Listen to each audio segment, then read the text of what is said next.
बच्चों, आज हम पढ़ेंगे क्लास 10th सामाजिक अध्ययन के अंतर्गत आर्थिक विकास की समझ विषय का पहला अध्याय विकास।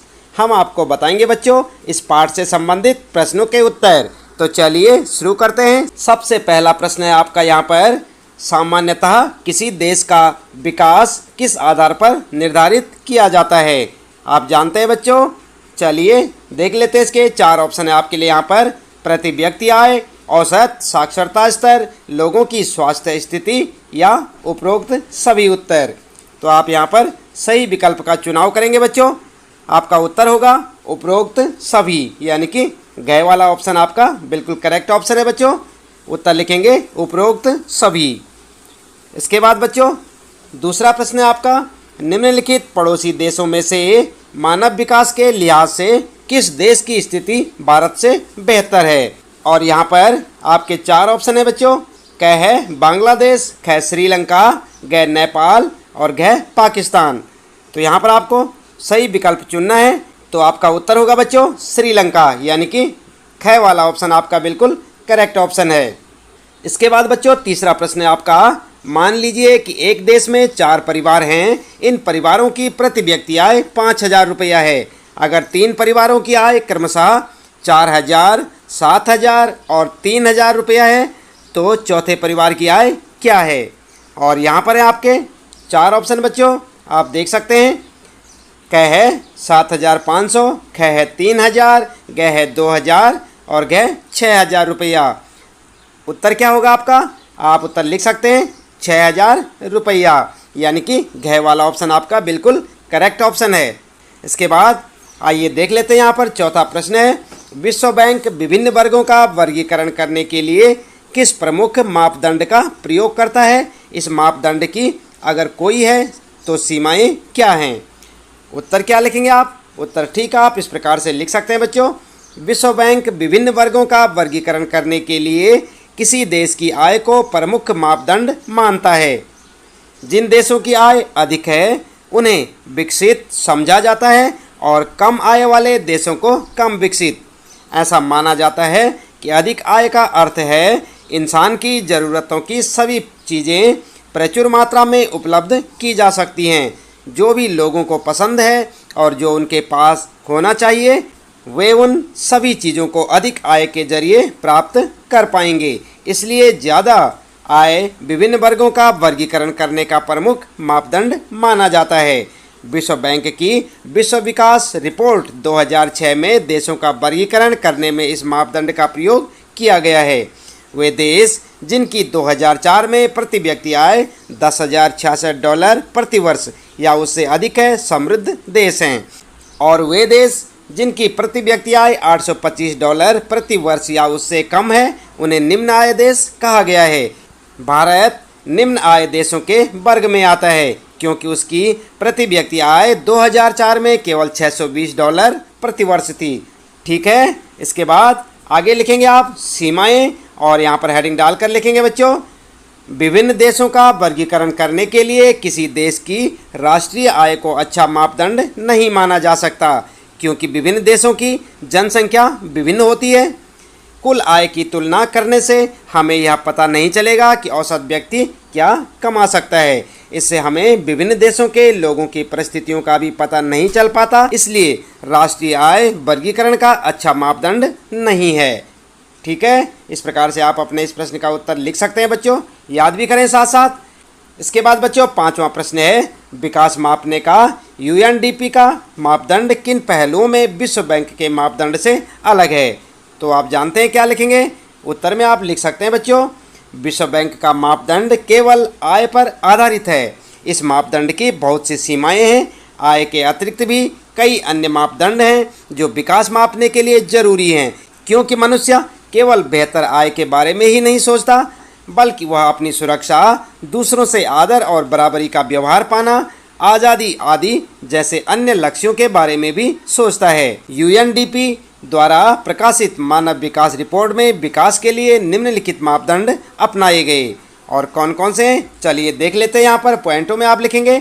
सबसे पहले लिखेंगे लोगों का स्वास्थ्य। और यहाँ पर बच्चों हेडिंग डालकर लिखेंगे मानव विकास का प्रमुख मापदंड है स्वास्थ्य या दीर्घायु। विभिन्न देशों के लोगों की जीवन प्रत्याशा जितनी अधिक होगी वह मानव विकास की दृष्टि से उतना ही अधिक विकसित देश माना जाएगा।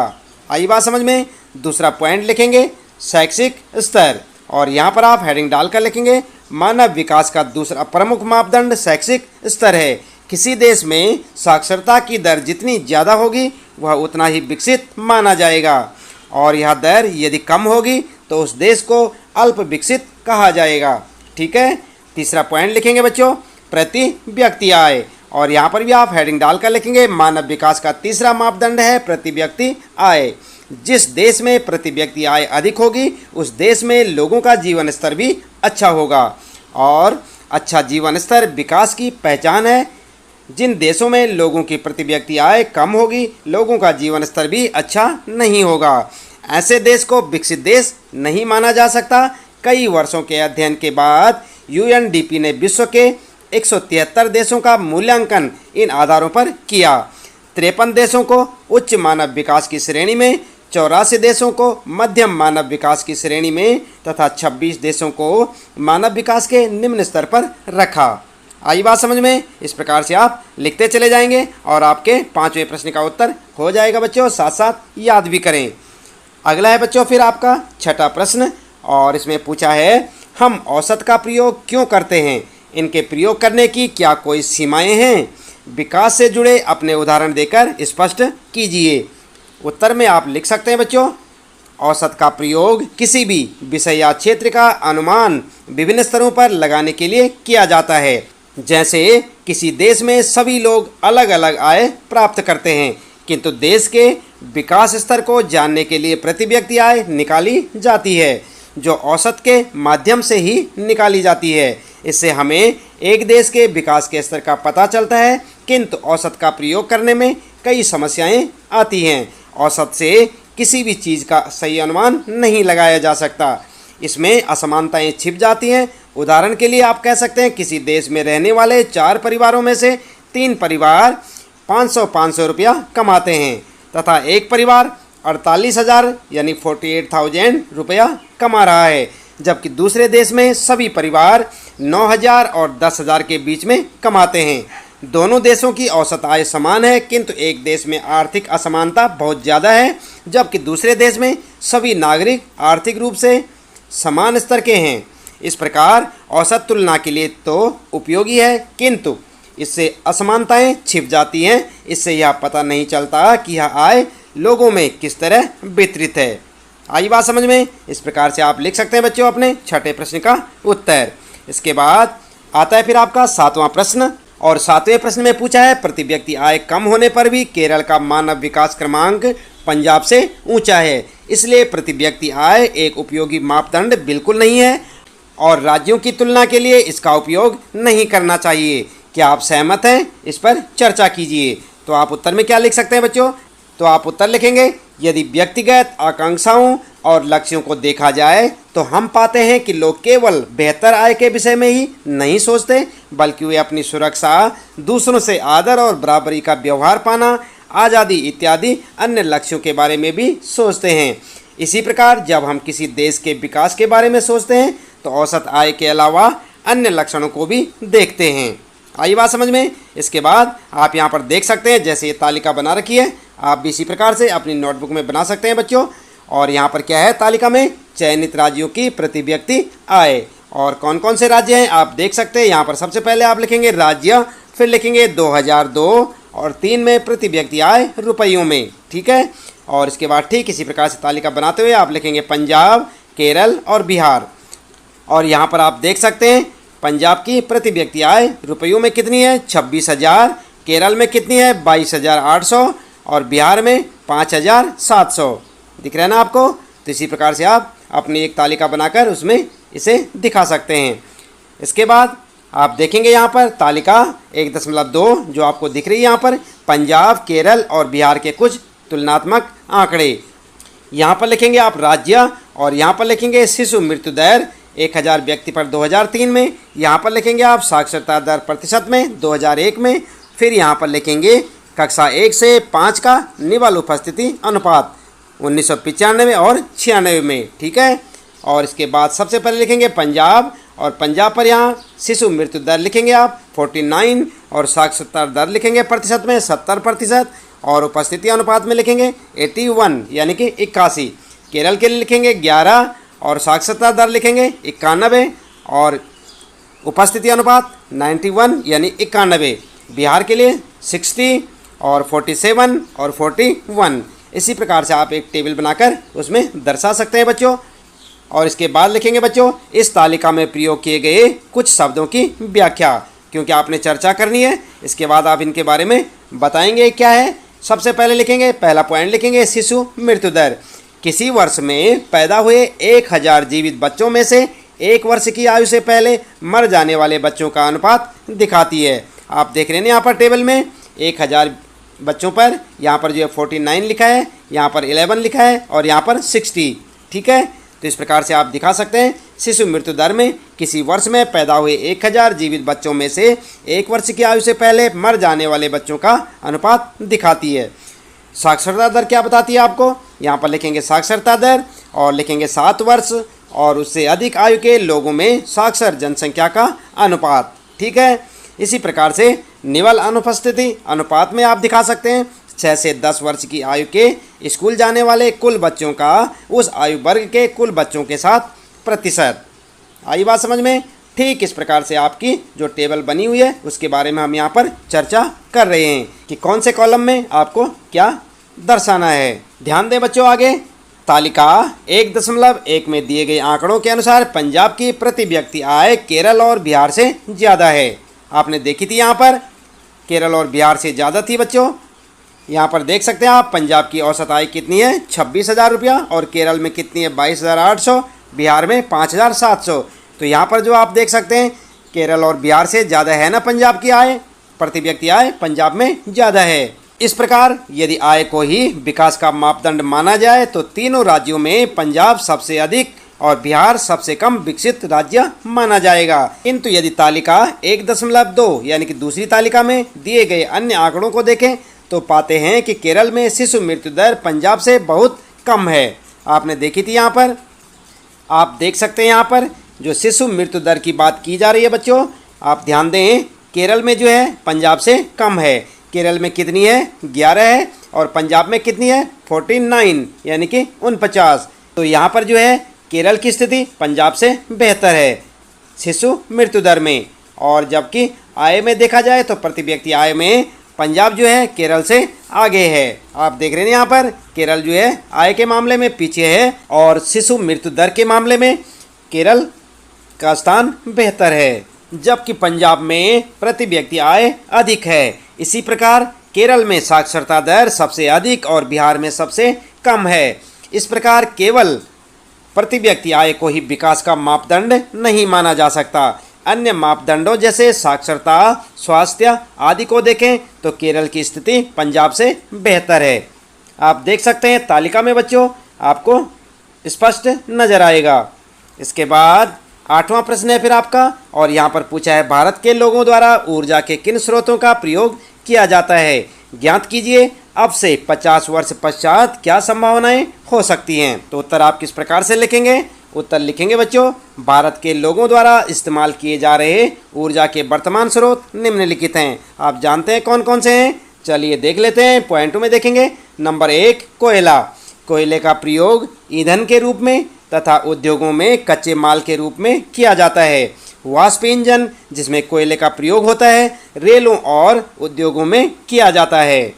दूसरा पॉइंट लिखेंगे बच्चों खनिज तेल, और यहाँ पर आप देख सकते हैं खनिज तेल का प्रयोग सड़क परिवहन, जहाज़ों, वायुयानों आदि में किया जाता है। तेल को परिष्कृत करके डीजल, मिट्टी का तेल, पेट्रोल आदि प्राप्त किए जाते हैं। अगला है फिर आपके लिए प्राकृतिक गैस, और यहाँ पर आप लिख सकते हैं प्राकृतिक गैस का भी अब शक्ति के साधन के रूप में बहुत प्रयोग किया जाने लगा है। गैसों को पाइपों के सहारे दूर दूर के स्थानों पर पहुँचाया जाता है। इससे अनेक औद्योगिक इकाइयाँ चल रही हैं। उसके बाद अगला पॉइंट लिखेंगे नंबर 4 जल विद्युत। यह ऊर्जा का नवीनीकरण संसाधन है। अब तक ज्ञात सभी संसाधनों में यह सबसे सस्ता है। इसका प्रयोग घरों, दफ्तरों तथा औद्योगिक इकाइयों में बड़े पैमाने पर किया जाता है। 5वां पॉइंट लिखेंगे बच्चों, ऊर्जा के अन्य स्रोत। और यहाँ पर आप लिख सकते हैं ऊर्जा के कुछ ऐसे स्रोत भी हैं जिनका प्रयोग अभी कुछ समय पूर्व से ही किया जाने लगा है। ये सभी स्रोत नवीनीकरणीय हैं, जैसे पवन ऊर्जा, सौर ऊर्जा, बायोगैस, भूतापीय ऊर्जा आदि। आगे आप लिखेंगे ऊर्जा के अधिकांश परंपरागत साधनों का प्रयोग लंबे समय से हो रहा है। ये सभी स्रोत अनवीनीकरणीय हैं, अर्थात एक बार प्रयोग करने पर समाप्त हो जाते हैं। इनकी पुनः पूर्ति संभव नहीं है।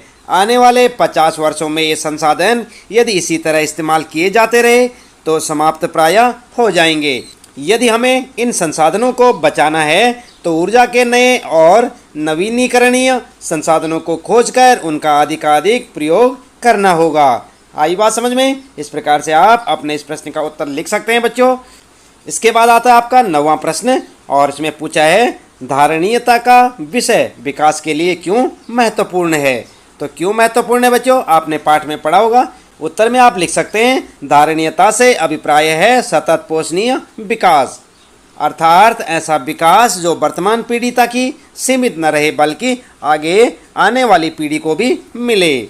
आई बात समझ में? वैज्ञानिकों का कहना है कि हम संसाधनों का जैसे प्रयोग कर रहे हैं उससे लगता है कि संसाधन शीघ्र समाप्त हो जाएंगे और आगे आने वाली पीढ़ी के लिए नहीं बचेंगे। यदि हमें विकास को धारणीय बनाना है अर्थात निरंतर जारी रखना है तो हमें संसाधनों का प्रयोग इस तरह से करना होगा जिससे विकास की प्रक्रिया निरंतर जारी रहे और भावी पीढ़ी के लिए संसाधन बचे रहें। ठीक है, तो इस प्रकार से आप लिख सकते हैं बच्चों 9वें प्रश्न का उत्तर। इसके बाद आता है आपका 10वां प्रश्न और यहाँ पर कहा है धरती के पास सब लोगों की आवश्यकताओं को पूरा करने के लिए पर्याप्त संसाधन हैं, लेकिन एक भी व्यक्ति के लालच को पूरा करने के लिए पर्याप्त संसाधन नहीं है। यह कथन विकास की चर्चा में कैसे प्रासंगिक है, चर्चा कीजिए। तो यहाँ पर आप चर्चा करेंगे। चलिए उत्तर में देख लेते हैं आप किस प्रकार से उत्तर लिख सकते हैं अपना। तो उत्तर आप लिखेंगे पृथ्वी पर विभिन्न प्रकार के साधन पाए जाते हैं जिनका उपयोग मनुष्य अपनी विभिन्न आवश्यकताओं को पूरा करने के लिए करता है। तब ये संसाधन बन जाते हैं। ये संसाधन सीमित मात्रा में उपलब्ध हैं। यदि मनुष्य बुद्धिमत्ता से इन संसाधनों का प्रयोग करे तो अपनी सभी ज़रूरतों को पूरा कर सकता है। यदि संसाधनों का दुरुपयोग न किया जाए तो इनका प्रयोग करके विकास की प्रक्रिया को निरंतर जारी रखा जा सकता है, किंतु यदि इन संसाधनों का प्रयोग निजी लाभ के लिए किया जाए तो हो सकता है कि ये एक व्यक्ति के लाभ को भी पूरा न कर पाएं। यदि इन संसाधनों का अंधाधुंध प्रयोग किया गया तो ये समाप्त हो जाएंगे। अनवीनीकरणीय संसाधन जो सीमित हैं और जिनका एक बार प्रयोग करने पर वे खत्म हो जाते हैं उनका प्रयोग सोच समझकर करना होगा। इनका प्रयोग करते समय हमें आगे आने वाली पीढ़ी की आवश्यकताओं को ध्यान में रखना होगा। इस प्रकार उपरोक्त कथन से हम यह सीख निकालते हैं कि प्राकृतिक संसाधनों का प्रयोग केवल आवश्यकताओं को पूरा करने के लिए किया जाए, न कि किसी निजी स्वार्थ की पूर्ति के लिए। इससे ये संसाधन शीघ्र समाप्त हो जाएंगे और विकास की प्रक्रिया रुक जाएगी। ठीक है, तो इस प्रकार से आप अपने इस 10वें प्रश्न का उत्तर लिख सकते हैं बच्चों, याद भी करें साथ साथ। इसके बाद आता है फिर आपका 11वां प्रश्न और यहाँ पर पूछा है पर्यावरण में गिरावट के कुछ ऐसे उदाहरणों की सूची बनाइए जो आपने अपने आसपास देखे हों। तो आप बना सकते हैं क्या? चलिए उत्तर में आप देख सकते हैं किस प्रकार से क्या करेंगे। आप उत्तर लिखेंगे कूड़े कचरे और अवांछित गंदगी से जल, वायु और भूमि का दूषित होना पर्यावरण प्रदूषण कहलाता है। पर्यावरण में गिरावट के बहुत से उदाहरण हैं जिनमें से कुछ निम्नलिखित हैं और यहाँ पर आप एक एक करके उदाहरण लिखेंगे। पहला लिखेंगे जल प्रदूषण और हेडिंग डालकर लिखेंगे बच्चों नदियों, झीलों और समुद्रों में बहाए गए कूड़े कचरे या औद्योगिक अपशिष्ट जल को प्रदूषित करते हैं। इससे जल में ऑक्सीजन की मात्रा कम होने से जलीय जीव मर जाते हैं। जहाज़ों से रिसने वाले तेल से समुद्री जीवों को हानि होती है। आई बात समझ में? आगे लिखेंगे दूसरा पॉइंट वायु प्रदूषण और यहाँ पर बच्चों लिख सकते हैं आप कारखानों के धुएं और मोटर वाहनों के धुएं वायु को प्रदूषित करते हैं। इससे मानव स्वास्थ्य और वन्य जीवन दोनों को ही हानि होती है। अगला लिखेंगे फिर तीसरा पॉइंट भूमि प्रदूषण। और यहाँ पर हेडिंग डालकर लिख सकते हैं, भूमि पर कारखानों द्वारा, घरों या अन्य स्रोतों द्वारा कूड़ा कचरा आदि फेंकने से पर्यावरणीय समस्याएं उत्पन्न हो जाती हैं। कृषि क्षेत्रों में अधिक उर्वरकों का प्रयोग करने से भूमि की उपजाऊ शक्ति खत्म होती है तथा ये उर्वरक भूमि को प्रदूषित करते हैं। बढ़ती हुई जनसंख्या, संसाधनों का दुरुपयोग, अधिक मात्रा में पेड़ों को काटने के कारण पर्यावरण में गिरावट बहुत तेजी से हो रही है और इसके बहुत से उदाहरण हमारे आसपास हैं। आपके आसपास भी होंगे बच्चों, आप देख सकते हैं। तो इस प्रकार से आप अपने इस 11वें प्रश्न का उत्तर लिख सकते हैं बच्चों। आता है फिर आपका 12वां प्रश्न और यहाँ पर पूछा है, तालिका 1.6 में दी गई प्रत्येक मत के लिए ज्ञात कीजिए कि कौन सा देश सबसे ऊपर है और कौन सा सबसे नीचे। ठीक है, और यहाँ पर जो है आप तालिका देख सकते हैं। तालिका 1.6 वर्ष 2004 के लिए भारत और उसके पड़ोसी देशों के कुछ आंकड़े। और यहाँ पर आपको दिख रही है ना ये तालिका, ये है आपकी तालिका। आप इसमें देख सकते हैं बच्चों, सबसे पहले यहाँ ऊपर देश, फिर है प्रति व्यक्ति आय अमेरिकी डॉलर में, फिर है जन्म के समय संभावित आयु, फिर है साक्षरता दर 15 वर्ष से अधिक वर्ष की जनसंख्या के लिए, और फिर है 3 स्तरों के लिए सकल नामांकन अनुपात, फिर है विश्व में मानव विकास सूचकांक SDI का क्रमांक। तो आप यहाँ से देख सकते हैं बच्चों, इसी प्रकार से आप टेबल को आप अपनी पाठ्य पुस्तक में भी देख सकते हैं। और उसके बाद यहाँ पर लिखें देशों के नाम, श्रीलंका, भारत, म्यांमार, पाकिस्तान, नेपाल और बांग्लादेश। ठीक है, आप जब आपकी पाठ्य पुस्तक में देखेंगे आपको इस प्रकार का एक प्रश्न मिलेगा, उसमें ये टेबल आपको देखने को मिलेगी, आप वहाँ से देख सकते हैं। इसके बाद बच्चों आप यहाँ पर देख सकते हैं टिप्पणी, और नंबर 1 है HDI का अर्थ है मानव विकास सूचकांक। क्या है HDI का अर्थ? मानव विकास सूचकांक। आप याद रखें, ऊपर दी गई तालिका में HDI सूचकांक का क्रमांक कुल 177 यानी कि 177 देशों में से है। नंबर 2 है जन्म के समय संभावित आयु। जैसा कि नाम से स्पष्ट है, व्यक्ति के जन्म के समय औसत आयु की संभावना दर्शाती है। और तीसरे नंबर पर आपको मिलेगा टेबल में देखने को 3 स्तरों के लिए सकल नामांकन अनुपात से अर्थ है प्राथमिक स्कूल, माध्यमिक स्कूल और उससे आगे उच्च शिक्षा के नामांकन अनुपात का कुल योग। ठीक है, इसी तालिका में चौथे नंबर पर आप देख सकते हैं प्रति व्यक्ति आय की गणना सभी देशों के लिए डॉलर में की जाती है ताकि उसकी तुलना की जा सके। यह इस तरीके से भी की जाती है कि $1 किसी भी देश में समान मात्रा में वस्तुएं और सेवाएं खरीद सके। आई बात समझ में?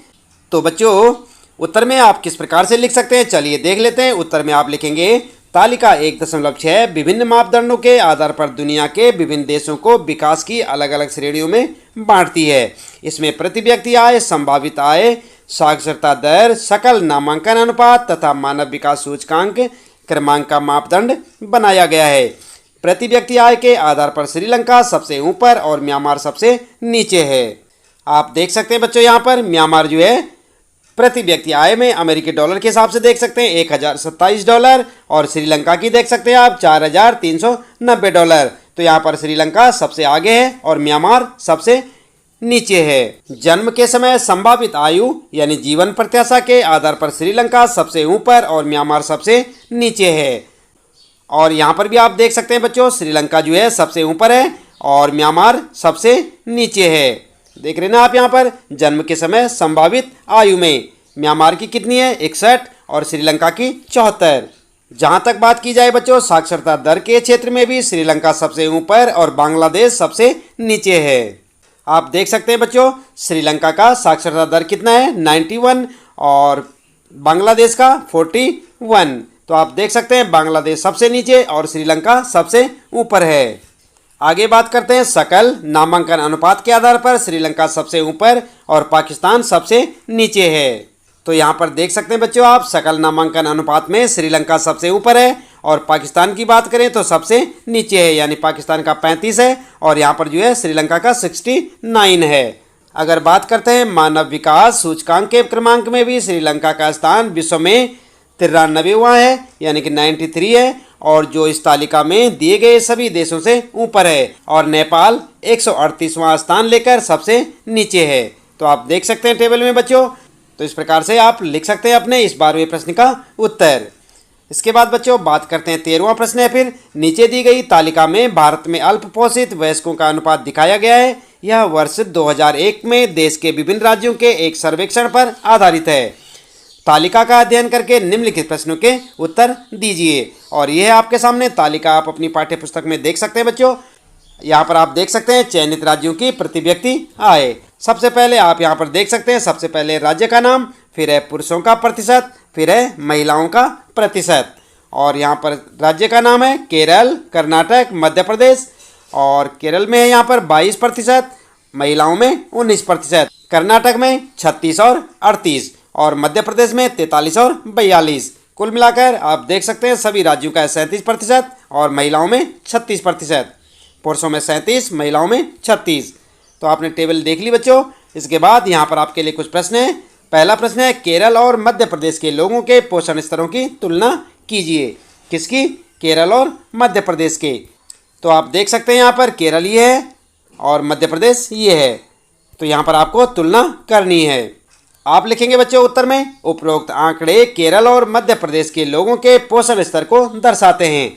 इसके अनुसार केरल में 22% पुरुष और 19% महिलाएं अल्प पोषित हैं, जबकि मध्य प्रदेश में 43% पुरुष और 42% महिलाएं अल्प पोषित हैं। इसका अर्थ है कि मध्य प्रदेश में अधिक लोग अल्प पोषित हैं। इस प्रकार से आप अपना उत्तर लिख सकते हैं। इसके बाद बच्चों अगला प्रश्न है यहाँ पर ख, क्या आप अंदाज लगा सकते हैं कि देश के लगभग 40% लोग अल्प पोषित क्यों हैं? यद्यपि यह तर्क दिया जाता है कि देश में पर्याप्त खाद्य पदार्थ हैं। अपने शब्दों में विवरण दीजिए। उत्तर में क्या लिख सकते हैं बच्चों? उत्तर में आप लिख सकते हैं देश में पर्याप्त अनाज होने के बावजूद देश के 40 लोग अल्प पोषित हैं, क्योंकि अभी भी लगभग 40% लोग गरीबी रेखा से नीचे हैं। ये व्यक्ति इतना भी नहीं कमा पाते कि अपने लिए 2 समय का खाना प्राप्त कर सकें। इसलिए देश में अनाज उपलब्ध होने के बावजूद ये उसे खरीद नहीं पाते और अल्प पोषित हैं। आई बात समझ में? इस प्रकार से आप लिख सकते हैं। इसके बाद फिर आते हैं आपके अतिरिक्त परियोजना कार्यकलाप से संबंधित प्रश्न, और यहाँ पर इन प्रश्नों के उत्तर आपको स्वयं से करने होंगे। पहला प्रश्न है अपने क्षेत्र के विकास के विषय में चर्चा के लिए 3 भिन्न वक्ताओं को आमंत्रित कीजिए। अपने मस्तिष्क में आने वाले सभी प्रश्नों को उनसे पूछिए। इन विचारों की समूह में चर्चा कीजिए। प्रत्येक समूह का एक दीवार चार्ट बनाएं जिसमें कारण सहित उन विचारों का उल्लेख करें जिनसे आप सहमत अथवा असहमत हैं। तो इसका उत्तर बच्चों आप स्वयं से लिखेंगे। अपने हिसाब से आप इसका उत्तर लिख सकते हैं। इसके साथ ही इस पाठ से संबंधित प्रश्नों के उत्तर यहाँ पर समाप्त होते हैं। उम्मीद है कि आपको अच्छे से समझ आए होंगे। इसी प्रकार लगातार कक्षा 10 सामाजिक अध्ययन के सभी पाठों के प्रश्न उत्तर जानने के लिए जुड़े रहें हमारे साथ। यदि आप चैनल में पहली बार आए हैं तो चैनल को सब्सक्राइब अवश्य कर दें, बेल आइकन भी दबा दें बच्चों, ताकि आपको आने वाली प्रत्येक पाठ की वीडियो की नोटिफिकेशन मिलती रहे। मिलते हैं फिर अगली वीडियो में नए पाठ के कुछ नए प्रश्न उत्तरों के साथ।